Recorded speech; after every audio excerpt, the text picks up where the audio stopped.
Muito bem-vindo à nossa escola bíblica online. Nós adotamos a revista Compromisso da Convicção Editora, que pertence à Convenção Batista Brasileira. Estamos estudando sobre o assunto restauração, os livros de Esdras, Neemias e Esté, neste primeiro trimestre de 2026. Nós vamos, na lição de número 3, falar um pouco sobre a seguinte temática: avance. Deus usa pessoas para reacender seu ânimo. Vamos fazer aqui um aumento para que você possa acompanhar de uma forma melhor e, sem dúvida alguma, atentar para o que diz a palavra de Deus. É importante que você leia Esdras, capítulo 5, do versículo 1 até o 7, conforme a indicação do autor da nossa revista. Uma outra coisa é sumamente importante fazer a leitura também do texto-chave, que vai falar sobre a virtude, a liderança espiritual. Então se levantaram Zorobabel, filho de Sealtiel, e Jesua, filho de Zodaque, e começaram a edificar a casa de Deus, que está em Jerusalém, e com eles os profetas de Deus, que os ajudavam. Para entendermos um pouco este versículo, é bom que você tenha em mente o seguinte: a piedosa liderança de Zorobabel e Jesua levou a efeito a reconstrução do templo, nós sabemos disto.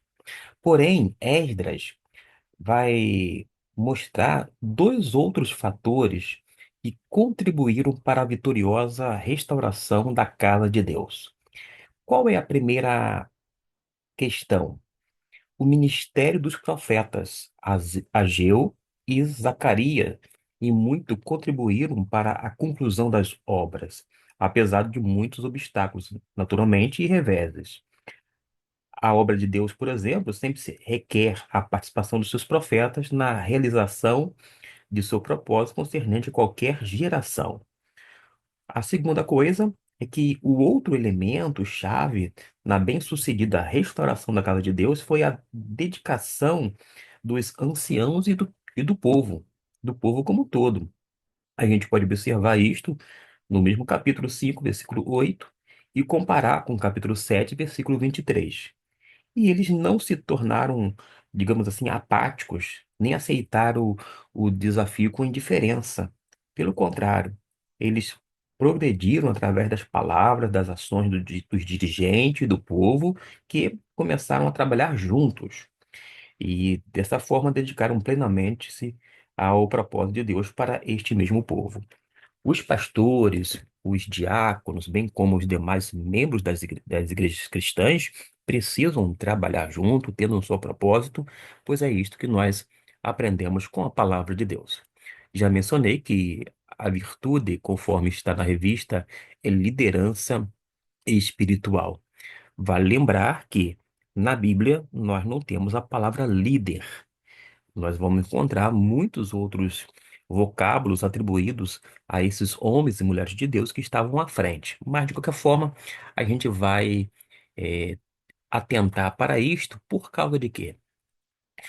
Na introdução, o autor começa dizendo: qual líder mais marcou a sua vida e experiência de liderança?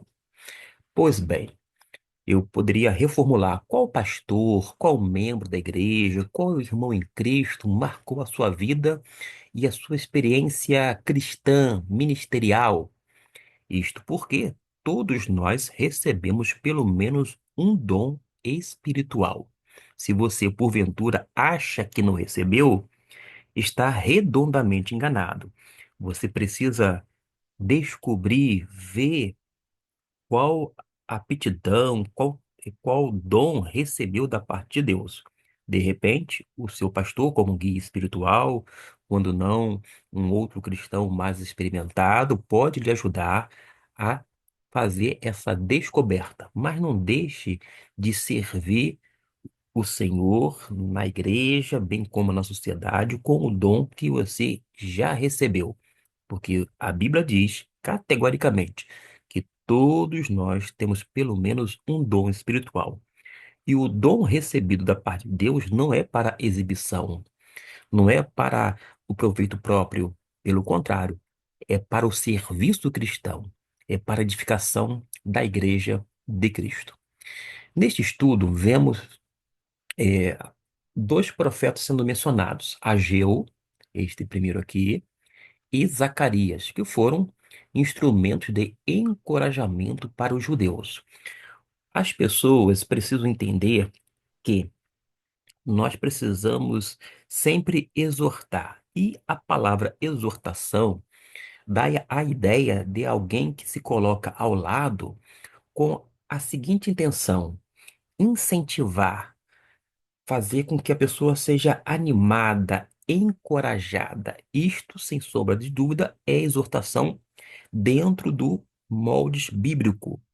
Não tem nada a ver, às vezes, com uma chamada grosseria, quando não uma falta de educação de alguns no âmbito religioso que fala várias bobagens em nome de Deus, de uma forma arbitrária, expõe publicamente outras pessoas e diz simplesmente que está exortando. A exortação é completamente diferente quando a gente analisa a Bíblia. Mas vamos falar aqui sobre os profetas, porque eles profetizaram. O profeta era a boca de Deus. Deus falava pelos seus profetas, e os profetas não tinham uma mensagem própria. Pelo contrário, eles entregavam a mensagem de Deus. As pessoas hoje em dia alegam que recebem uma revelação direta da parte de Deus e esquece que nós temos a Bíblia como revelação completa. A Bíblia nos basta. A Bíblia nos é suficiente. A Bíblia contém toda a vontade de Deus revelada ou devidamente registrada para todos os homens em qualquer lugar e época. De modo que nós entendemos que a Bíblia é a única regra de fé e prática. Mas, de acordo com o versículo de número 1 do capítulo 5, eles profetizaram ao povo, enfatizando a vontade de Deus para os judeus. Por quê? Deus sempre vai orientar, vai guiar, vai exortar, vai fazer com que o povo dele venha seguir os seus mandamentos, ou ainda os seus propósitos. O autor, ele começa o segundo parágrafo falando sobre a principal função do profeta bíblico, que é revelar a vontade de Deus para o povo e não apenas prever o futuro. Em relação a essa questão da predição do futuro, a gente observa que, primeiramente, a ideia de profetizar é anunciar, é proclamar a palavra de Deus. Naturalmente, que quando você analisa o Antigo Testamento, principalmente, vai notar que, a partir do momento que a pessoa anuncia, vez ou outra, pode haver um elemento de predição em relação ao cumprimento que vai ser mais adiante. Mas ainda assim, a gente precisa entender que a principal função do profeta bíblico é revelar a vontade de Deus. E Deus revela a sua vontade através de sua bendita palavra. A Bíblia é o instrumento do Espírito Santo. E Deus usa, sem dúvida alguma, a Bíblia Sagrada. Porque a Bíblia é inspirada. A Bíblia contém tudo aquilo que nos é necessário e serve para a nossa instrução, para o nosso direcionamento e, sobretudo, é o nosso alimento diário. Vamos prosseguir, porque, além de revelar a vontade para o povo, o foco do trabalho profético era anunciar a vida que agrada a Deus. Em vez de alardear consumismo materialista, eles profetizavam serviço, determinação, perseverança e fé para o dia a dia dos seus ouvintes. Hoje em dia, algumas pessoas que se dizem profetas têm sempre é, uma mensagem para a vida alheia, que é ainda às vezes ditar o que o outro deve fazer ou deixar de fazer. Para com isso. A Bíblia, quando a gente vai com sede, quando a gente vai com aquele desejo de ouvir Deus falar, vai nos dar todas as condições necessárias para nós entendermos a vontade de Deus, porque Ele não esconde a sua vontade da gente. Ele já revelou a sua vontade nas Sagradas Escrituras. E os líderes foram os primeiros a se levantar e a recomeçar a edificação da casa do Senhor. Sempre vai começar pelos líderes, não necessariamente, mas precisa alguém que seja chamado para aquele propósito que vai dar aquele pontapé inicial. Hoje em dia, uma obra pode começar quer com seu pastor, quando não com um diácono ou uma diaconisa. Pode começar com um membro que tem uma função desempenhada, quer numa organização missionária, num departamento ou ainda no ministério, mas o importante é que a obra comece sob a direção de Deus e as pessoas venham entender que tudo tem que ser feito para o bem comum, para a edificação da igreja toda. A gente não pode utilizar algo para a nossa vaidade, para a nossa projeção pessoal, para nós sermos vistos e reconhecidos. Pelo contrário, é sempre a edificação. E a palavra edificação, quando a gente analisa principalmente o Novo Testamento, ela é sempre aplicada de uma forma comunitária ou coletiva, nunca de uma maneira individual. E quando aparece esse elemento, digamos assim, individual, não é, em hipótese alguma, uma legitimação da edificação da pessoa. Pelo contrário, mostra uma forma egoísta. Por causa de quê? O próprio apóstolo Paulo vai dizer que o amor não é invejoso, mas o amor também não busca os seus interesses. Toda pessoa que recebe algo da parte de Deus não vai visar se beneficiar, ao contrário, ela vai visar o proveito comum, um fim proveitoso. É isto que nós aprendemos com a palavra de Deus, naturalmente, lendo o seu texto e contexto. Prossigo porque a voz de Ageu, bem como de Zacarias, que foram profetas, eles perceberam a ação de Deus e a sua obra. Existem alguns termos no hebraico para o vocábulo profeta que foi traduzido em nossa língua portuguesa.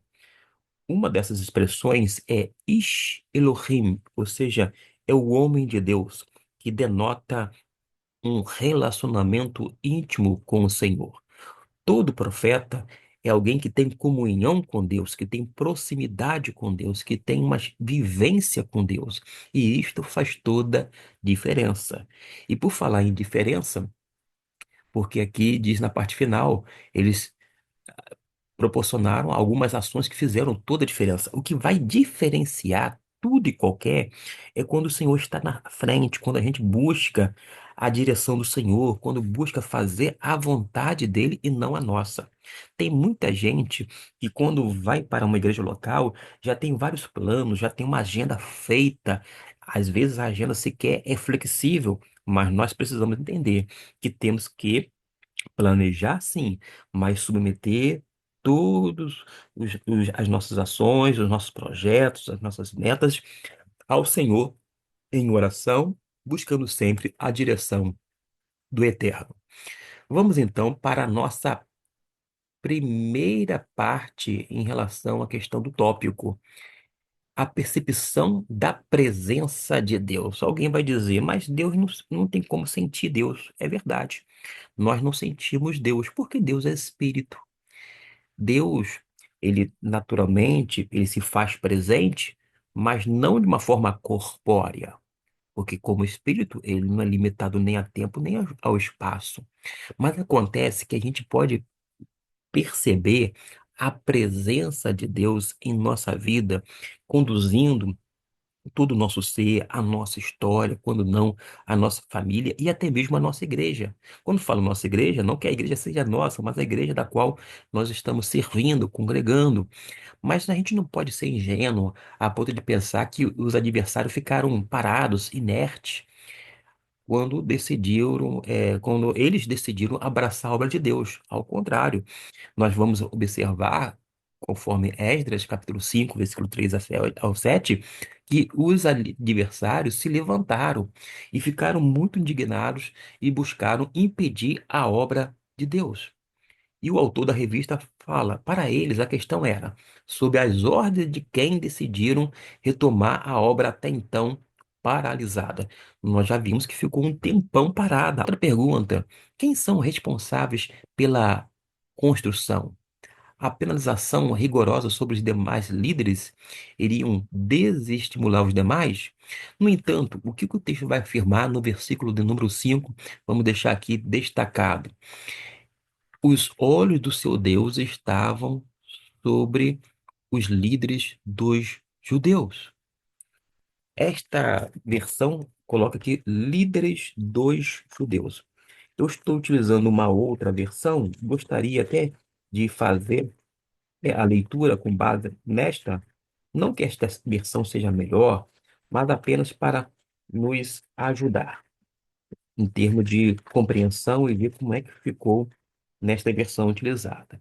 Capítulo 5, versículo de número 5. Aqui diz: porém, os olhos de Deus estavam sobre os anciãos dos judeus. Os líderes, os quais essa versão colocou aqui, eram os anciãos. Os anciãos eram, sim, pessoas mais experimentadas, mais vividas, mas eram pessoas que tinham grande estima diante de todo o povo. E é isto que nós observamos na palavra de Deus. O autor da revista menciona pelo menos três coisas importantes, com base no texto bíblico, naturalmente: aprovação divina, depois proteção divina e, por fim, vocação divina. Quando ele menciona estas três coisas importantes, ele vai fazer algumas aplicações para os dias atuais. Vamos observar. Os planos e ações dos líderes da igreja têm que estar em consonância com a vontade para que não sejam impedidos. Todo pastor, todo diácono, que também é um oficial da igreja, ele precisa buscar a vontade de Deus através da Escritura Sagrada. Muita coisa tem sido feita hoje em dia em cima da forma empreendedora, do marketing, da questão relacionada a um empresariado, digamos assim. Mas acontece que a gente precisa entender que existe diferença entre a igreja cristã. A igreja não é como uma empresa. Tem que ser gerida de forma diferenciada. Até porque a igreja é um organismo vivo que precisa crescer de uma maneira saudável. E o objetivo não é o lucro, não é simplesmente a questão numérica, é vida com Deus, que vai implicar numa qualidade e não apenas nos números. O segundo item importante foi a proteção divina, e ele vai dizer que o projeto que tem a aprovação de Deus também recebe a proteção dele, torna-se plano do próprio Deus e não pode, pois, ser impedido. Naturalmente que existe esse fato de que Deus protege sim, mas acontece que a gente vai notar um pouco mais à frente, e é bastante à frente, lá no Novo Testamento, que tem ocasião que o próprio Satanás, ou o diabo, impediu o apóstolo Paulo. Ou seja, Paulo não estava em pecado necessariamente, mas houve uma oposição, uma batalha ferrenha. Pode ser que uma porta literalmente se feche aqui, não porque Deus tenha eh, permitido ou determinado, mas por conta dessa ação feroz do diabo. Mas ainda assim, a Bíblia nos orienta a fazer o seguinte: sujeitar-se a Deus para que a gente possa resistir o diabo e, como consequência, ele fugirá de nós. A outra questão importante é a vocação divina. O autor prossegue dizendo que Deus vocaciona e prepara líderes para liderar seus planos aqui na terra. Volto uma vez mais a mencionar que Deus levanta pastor, que Deus vai colocar diácono na igreja dele, que são os dois oficiais que nós podemos reconhecer à luz do Novo Testamento. E essas pessoas que estão para servir ao Senhor vai fazer isto quando eles estiverem literalmente servindo as pessoas, servindo os membros. Porque o pastorado, por exemplo, não é meramente algo para ser vislumbrado como um título, pelo contrário, o pastor, ele é servo dos servos, porque todos nós somos servos. Mas o pastor, ele está ali, assim como o diácono, para servir os irmãos e não para ser servido. Os olhos de Deus, além de aprovação e proteção, denotam supervisão e acompanhamento de perto. Percebemos, pois, a responsabilidade que têm nossos líderes. Os olhos de Deus sobre eles eram mais que suficientes. Os riscos eram reais, todavia sublimados pela ação do próprio Deus em favor do seu povo. A obra que por meio dos profetas puseram em andamento tinha o cuidado do olhar vigilante daquele que não se descuidará nem dormirá. Porque o Salmo 121, versículo 4, fala justamente isto. Os opositores, semelhantes a seus antecessores, enviam carta ao soberano persa. Sem o aval de Dario, os adversários não puderam embargar a obra dos judeus, que que seguia firme e adiantada. Vou voltar aqui porque algo me chamou a atenção sobre a responsabilidade que os nossos líderes têm. Muita gente já ouviu falar que, vez ou outra, alguém fez teologia no seminário teológico e acabou, entre aspas, perdendo a fé. A pergunta é: será que o seminário, como uma instituição teológica, pode fazer a pessoa perder a fé? Perder como assim? Eu sei que é um debate, é assunto, é longo, é pano para manga, como se diz no popular. Mas acontece que, na verdade, nenhuma instituição teológica, muito menos a universidade, tem essa capacidade de fazer com que venha arrancar a fé de um indivíduo. Mas a pessoa que alega ter uma fé, ela pode abdicar, ela pode abrir mão, porque ela tem o livre-arbítrio. Ela pode tomar essa decisão de uma forma deliberada. É muito conveniente para tais pessoas terceirizar tal ação ou comportamento. Seria muito mais honroso dizer, não, eu abri mão daquilo que eu alegava, mas não faz desta forma honrosa. Pelo contrário, acaba culpando ou terceirizando a sua decisão, quando deveria ser responsável por todos os seus atos. Mas acontece, meus irmãos, que não é o seminário teológico, a faculdade de teologia, não é a universidade ou a faculdade que faz a pessoa perder a fé. Infelizmente, tem muito do evangelho diluído. As pessoas deveriam fazer que nem o apóstolo Paulo, isso numa referência aos pastores, pregar todo o conselho de Deus, mas eles pregam de acordo, com a sua congregação, tentando agradar a tudo e todos. Tem um ditado popular que fala que a pessoa tenta agradar a gregos e troianos. Tem pessoas que querem ficar bem com as pessoas politicamente falando, querem ficar bem na foto e assim por diante, querem lacrar, querem serem pessoas benquistas, mas muitas vezes deixa essa questão relacionada à fidelidade às Escrituras e à lealdade a Jesus de lado. Elas querem ficar bem com as pessoas e muitas vezes não considera a sua própria vocação diante das pessoas, diante do próprio Deus que o vocacionou ou chamou para uma responsabilidade. E quando não, a gente observa que até mesmo na questão associacional, convencional, alguns líderes deixam a desejar, não agem com responsabilidade. Por isso que esta geração precisa conscientizar-se da sua responsabilidade, quer como membro de uma igreja batista, quer como um pastor, quer como um diácono.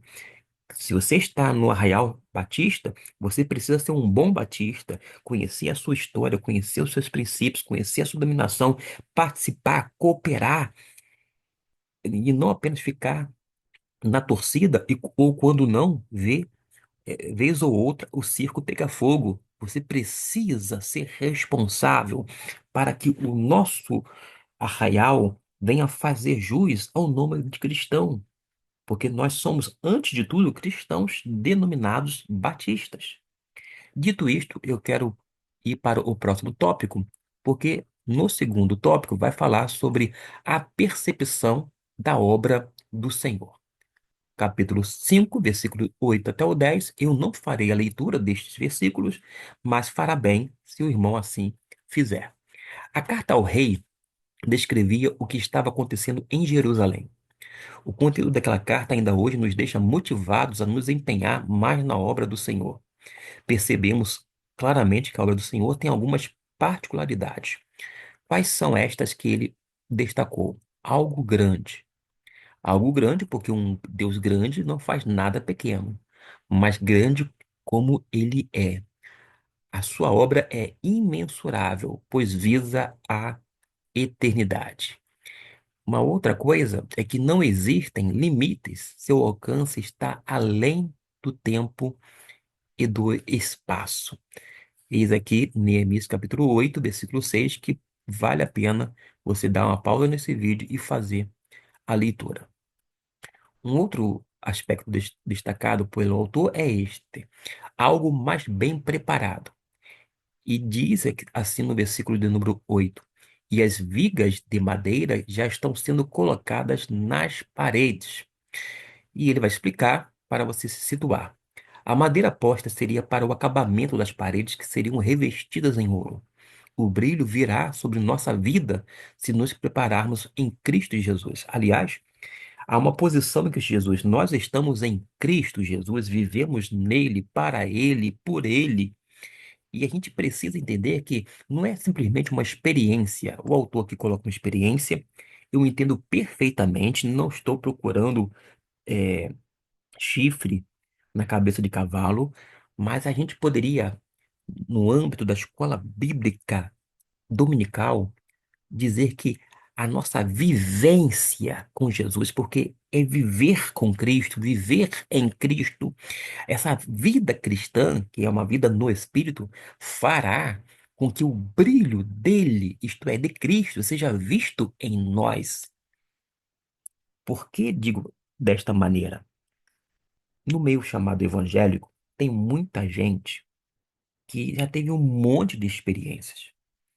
Alguns fizeram tantas coisas para Deus, tiveram tantas experiências aqui e acolá, mas muitas delas não estão mais animados, se sentindo encorajados, tão pouco motivados.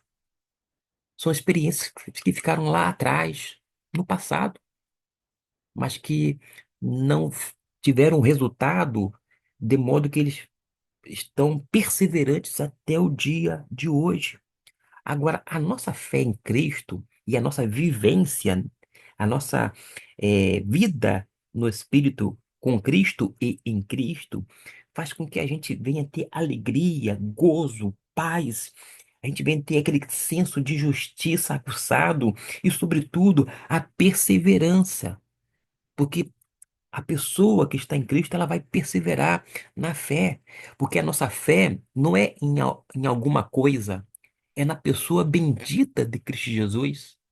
A graça salvífica nos salva, sim, mas nós depositamos a fé em Cristo, na palavra de Deus, porque Ele é o Logos de Deus, de modo que isto vai fazer uma grande diferença. Outro aspecto, algo feito com cuidado. O texto diz: a obra sendo feita com diligência. A obra de Deus não pode ser feita de qualquer maneira. A gente não pode viver a nossa vida cristã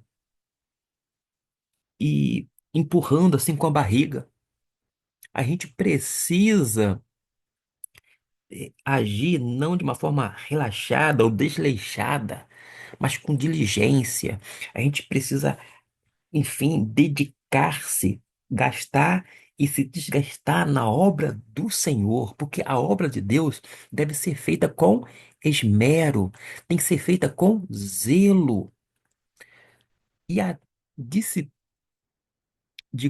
displicência é filha da irresponsabilidade e inconstância. A citação do apóstolo Paulo, quando ele nos recomenda que sejamos firmes e constantes, onde? Na obra de Deus, na obra do Senhor. A nossa experiência, eu vou aqui ainda, a nossa vida com o Senhor não nos permite abraçar a filosofia de que para Deus de todos jeitos serve. Ah, vamos fazer de qualquer maneira, vamos fazer em cima da hora, vamos fazer de qualquer, de qualquer modo. Não, é a obra de Deus. A gente precisa se esmerar, a gente precisa zelar, a gente não pode agir de uma forma relaxada. Esta é a grande verdade. O autor menciona algo celere, porque tem que ser algo rápido, é urgente. A obra de Deus não deve ficar estagnada e sonolenta, mas dinamizada e progressiva, tem que avançar. E o relato bíblico diz: e progride com êxito, porque Deus é o maior interessado no avanço de sua obra. O irmão ou a irmã provavelmente já ouviu falar em algum momento a respeito da seguinte expressão: aquela construção ali ou obra tá que nem obra de igreja. Eles estão falando que é uma obra interminável, que não acaba nunca. Às vezes falta zelo, mas às vezes falta, sabe o quê? Planejamento. As pessoas às vezes não planejam, não se organizam. Deus é o maior interessado no avanço de sua obra. Quando priorizamos a obra de Deus, ele avança. Por que quando priorizamos a obra de Deus, ele avança? Porque ele vai usar pessoas. Ele vai usar os recursos que estão conosco. Ele nos dá a provisão e vai nos utilizar de todas as formas e maneiras. O terceiro tópico é sobre a percepção das ações do povo de Deus. Esdras capítulo 5, versículo 11 até o 15. Os opositores dos judeus fazem um dossiê para o rei Dario, descrevendo as ações do povo de Deus sobre a reconstrução do templo. Por incrível que pareça, eles não faltam com a verdade, pois reproduzem na íntegra o depoimento dos judeus para o rei. Esses depoimentos nos trazem boas lições. São elas: serviço, porque no versículo 11 nos é dito: somos servos do Deus do céu. A marca dos que servem a Deus é a obediência e a submissão. Tem gente no arraial evangélico que não quer obedecer, quer mandar e desmandar, quer que tudo seja feito conforme lhe apraz, mas não quer obedecer, muito menos quer submeter-se. A Bíblia orienta a nós seguirmos, sujeitarmos aos nossos guias espirituais.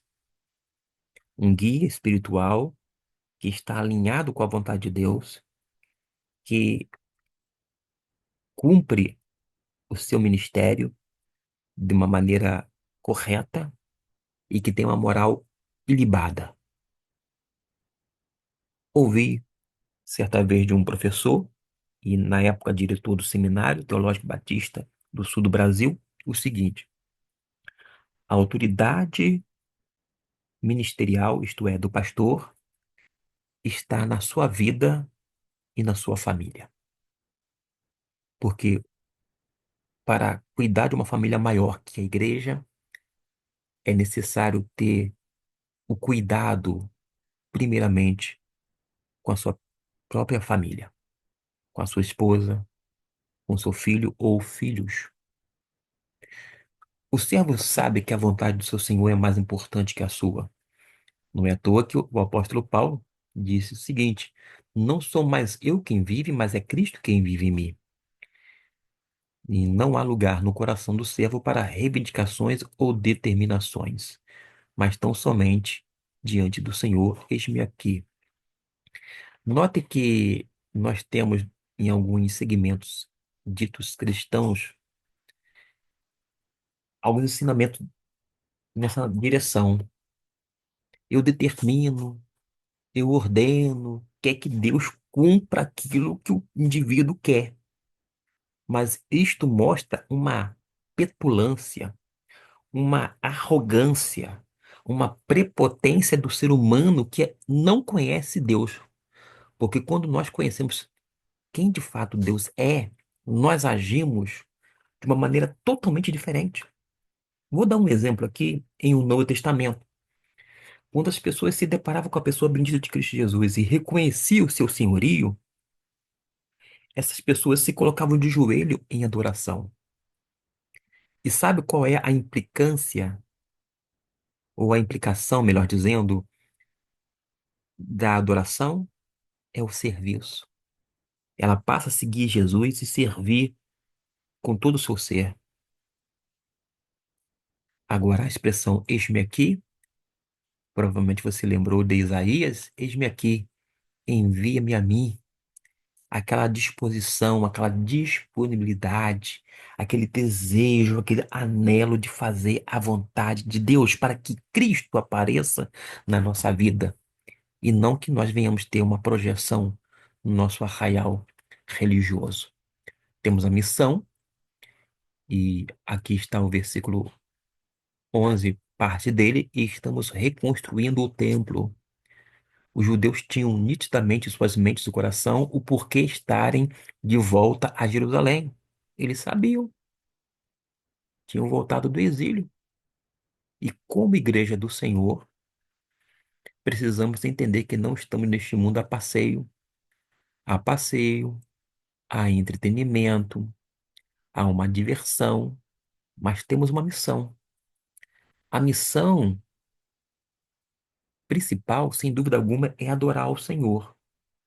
Mas acontece que para mais e mais pessoas adorarem ao Senhor, necessário é investirmos na obra missionária, na ação evangelística, para que as pessoas ouçam o Evangelho e este Evangelho venha transformá-los, fazer com que eles se tornem novas criaturas, a fim de que eles andem em novidade de vida.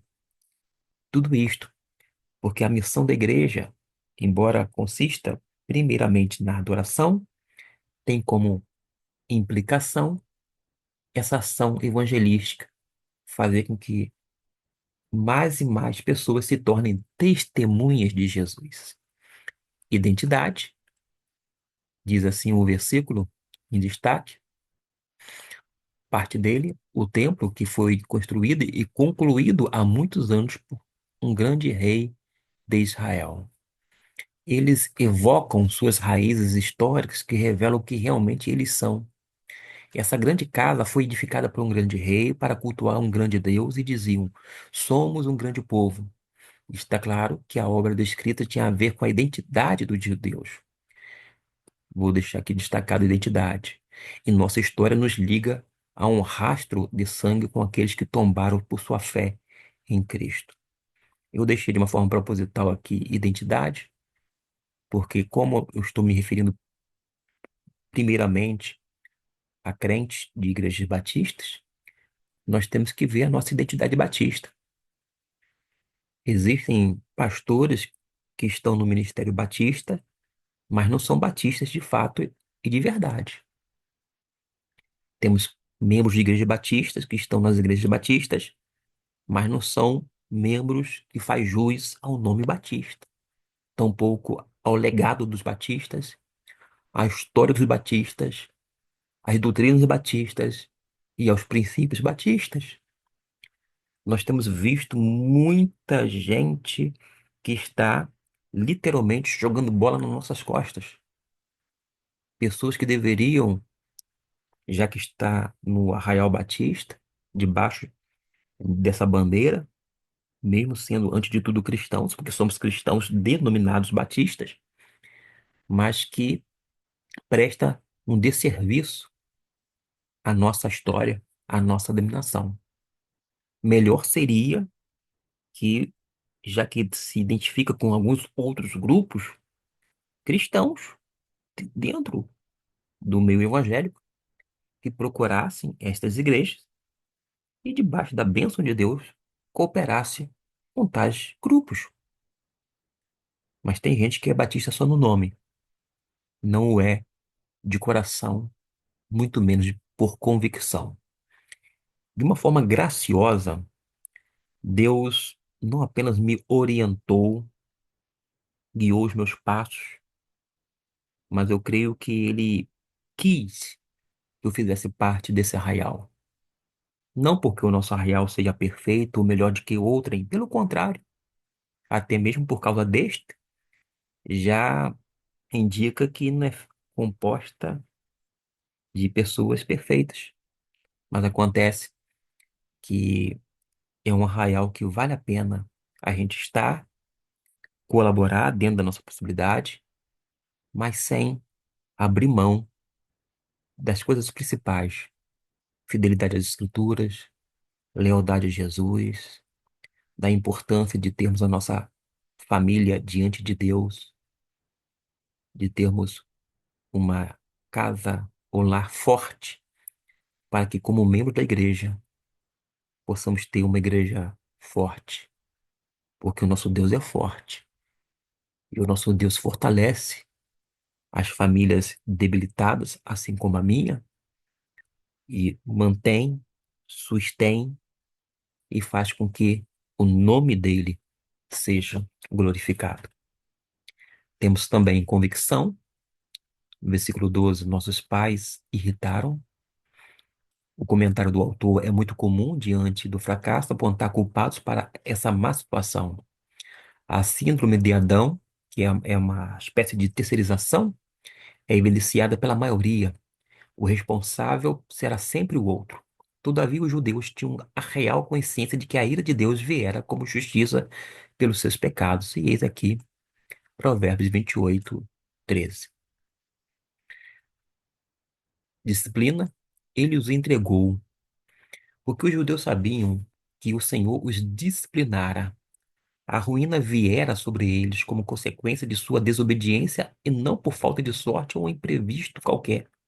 Deus os entrega ao cativeiro como juízo dos seus maus caminhos e para lapidá-los e torná-los mais maduros espiritualmente. Percebe-se que a misericórdia e o cuidado de Deus sobre eles. Porque nós sabemos, não com base nesse versículo 39, mas que a misericórdia de Deus é a causa de não sermos consumidos. Mas acontece que aquela geração, a geração anterior, foi para o cativeiro babilônico. Permaneceu lá 70 anos. E a geração que foi não voltou, mas os seus descendentes. E eles puderam recomeçar pela graça e pela misericórdia de Deus. Então, aquela ideia de que o Antigo Testamento é de um Deus malvado, de um Deus ruim, de um Deus cruel, não se sustenta, não tem fundamentação. A gente vê a ação benevolente, graciosa, misericordiosa, a provisão de Deus o tempo inteiro com relação ao seu povo. Mas tem um outro item aqui que é a legalidade. O rei Ciro emitiu um decreto. Sua reconstrução não é ilegal. O rei Ciro os liberou para fazer a edificação da cidade do templo. Não podemos acreditar que Deus pactua com ilegalidade. Existem coisas, meus irmãos, que podem ser até legais, mas são imorais. E existem outras coisas que são ilegais, que não deveriam ser seguidas por pessoas que se dizem seguidoras de Cristo ou discípulos de Jesus, e com coisas que vivem à margem da lei. Disse Jesus: dai a César o que é de César e a Deus o que é de Deus. O cristão, por mais que, como cidadão, não goste de pagar imposto, ele precisa pagar imposto. Ele deve pagar imposto. Ah, mas o imposto no Brasil é muito caro. Então eu arranjo um jeitinho de sonegar. A sonegação fiscal é crime. Qualquer conluio com o objetivo de fraudar, de fazer isto, aquilo, outro, além de ser ilegal, é imoral. e dentro do cristianismo, sério, comprometido com Deus, é vergonhoso. É vergonhoso muitas coisas que a gente vê feitas de uma forma velada e outras até escancarada por pessoas que deveriam dar o exemplo. Mas vamos ao culto. Culto, porque está no versículo 15: toma estes utensílios, vai, leva-os para o templo. O templo seria reconstruído para cultuar a Deus. E seus utensílios usados no sacrifício seriam um prenúncio do que Jesus fez por sua igreja, uma vez para sempre. Cristo se sacrificou, Cristo se doou, Cristo se entregou, Cristo morreu pela igreja, e nós deveríamos ter esse senso bem aguçado de que quando nós estamos diante de um Deus vivo, é por causa do sacrifício vertido na cruz do Calvário por cada um de nós, e que pela graça e misericórdia fomos alcançados através desse evangelho de Deus transformador que modificou completamente a nossa vida. Particularmente, eu não consigo imaginar, me enxergar sendo outra coisa, primeiramente, senão um crente em Jesus e, em segundo lugar, como um pastor. Eu não me vejo sendo uma pessoa bem-sucedida na sociedade, exercendo uma outra função ou tendo um, um cargo específico, porque quando a gente tem um encontro real com Jesus e sabe quem de fato ele é, ganha sentido de modo que preenche não apenas todas as lacunas até então existentes, mas realmente dá uma plena realização. Me realizo como crente em Jesus e como pastor batista. Vamos para a conclusão, porque Esdras capítulo 5, versículo 1 até o 17, vai mostrar que Deus usa pessoas para reacender nosso ânimo e nos motivar a seguir em frente. Eu gostaria de fazer apenas uma observação, porque eu penso, todos nós, de uma certa forma, já temos uma motivação. A gente precisa ser incentivado, mas a motivação é algo interno. Eu gostaria que você pensasse dessa maneira. Você já tem uma motivação, por exemplo, para se dirigir à igreja, mas de repente o seu líder, com uma palavra pura, cristalina, vindo dos altos céus, da parte de Deus, mediante a Bíblia Sagrada, vai lhe incentivar a seguir em frente, a te dar uma direção além do alimento espiritual. Então eu associo sempre a motivação como algo da pessoa e o incentivo algo que deve ser externo, de modo que eu, Gustavo Luiz, tenho que pegar o aluno que tem uma motivação, um aluno de escola bíblica dominical, e incentivá-lo à leitura cuidadosa, atenciosa, à meditação, à vida de oração, à dependência em Deus, à interdependência em relação aos seres humanos, porque nós precisamos uns dos outros, mas também ao estudo bíblico e, sobretudo, à pesquisa bíblica. A pesquisa bíblica, pasme, é muito ignorada no nosso meio, não apenas batista, mas no meio cristão como um todo, no meio evangélico. A gente é tipo um papagaio. A gente passa à frente o que ouve. A gente reproduz e vai passando adiante, mas muitas das vezes não é por conta das nossas pesquisas, entre aspas, dos nossos achados, entre aspas, das nossas descobertas na Bíblia ou em livros que vai fazer com que a gente venha a entendê-los de uma forma melhor. Pelo contrário, somos meros repetidores muitas vezes. quando deveríamos ser pessoas mais responsáveis, quer como intérpretes, quer como crentes em Jesus, afinal de contas somos discípulos dele. Deveríamos ser eternos aprendizes, aprendendo sempre aos pés de Cristo Jesus, sobre tudo, mesmo que ele nos coloque professor de escola bíblica dominical, um pastor, um homem de Deus, para estar falando aos nossos corações e nos alimentando. Diante de uma missão a nós conferida, Deus coloca pessoas ao nosso redor para mostrar que não estamos sozinhos. Os profetas Ageu e Zacarias incentivaram os judeus a retomar a reconstrução do templo, mostrando que a missão de Deus é sempre acompanhada de encorajamento e suporte. Que Deus possa abençoar a sua vida. Mas, antes de finalizarmos este vídeo, nós temos aqui o nosso momento de aprendizado. Virtude transformando a ação em ação, aprendizado sobre a liderança espiritual. Eis aqui a atividade proposta e você está sendo incentivado. Você já está motivado porque já está acompanhando essa lição, já fez a leitura na sua revista. E se você não tem uma revista, você está acompanhando, de repente você não é sequer um crente batista, mas está acompanhando esse estudo. E você tem a oportunidade, uma vez que já está motivado, a ser incentivado por este, a escrever uma carta de encorajamento para um colega de classe, para um parente, para um amigo, para alguém que realmente precise da palavra de Deus, mas que seja a palavra bíblica, palavra que venha desse livro sagrado. Aí você vai compartilhar ou entregar de uma forma anônima. Ah, eu sou tímido, não quero que a pessoa saiba que fui eu. Mas entregue, compartilhe. E eis aqui a linha, as linhas para que você possa fazer essa atividade. Deus abençoe rica e abundantemente a sua vida.